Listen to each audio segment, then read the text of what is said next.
Kovai பீளமேட்டில் Shankar IAS அகாடமியின் புதிய கிளை துவக்கம். சிவில் சர்வீஸ் பயிற்சிக்கான முன்னணி நிறுவனமாக திகழும் சங்கர் ஐஏஎஸ் அகாடமி கோவை பீளமேட்டில் தனது புதிய கிளையை துவக்கியுள்ளது. புதிய கிளையை திரு வி. பாலகிருஷ்ணன் ஐபிஎஸ் துவக்கி வைத்தார். கோவையில் 2012இல் ராம் நகரில் முதல் கிளை துவங்கப்பட்டது. 7 ஆண்டுகளுக்கு பின் 2019இல் கிராஸ்கட் ரோட்டில் 2வது கிளையை துவக்கியுள்ளோம். இன்று பீளமேட்டில் எங்களது 3வது கிளையை துவக்கியுள்ளோம். எங்கள் பயணம் 23 மாணவர்களுடன் துவங்கப்பட்டது.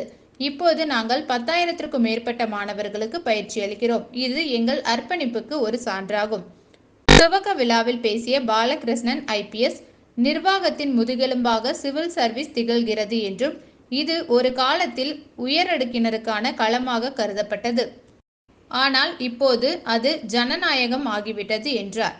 விடாமுயற்சியுடன் முறையான அணுகுமுறையை பின்பற்றினால் ஒரு மாநிலத்தின் கிராமப்புறத்தை சேர்ந்த ஒரு எளிய நபர் கூட இப்போது சிவில் சர்வீஸில் பெரிய அளவில் சாதிக்க முடியும். கோயம்புத்தூர் ஆண்டுக்கு 3 லட்சம் பட்டதாரிகளை உருவாக்குகிறது. அவர்களில் ஒரு நல்ல எண்ணிக்கையிலானவர்கள் அரசு பணிகளில் சேர விரும்புகின்றனர். இத்தகைய வளர்ந்து வரும் எண்ணிக்கையை பூர்த்தி செய்ய சங்கர் அகாடமி போன்ற பயிற்சி மையங்கள் தேவை என்று கூறினார்.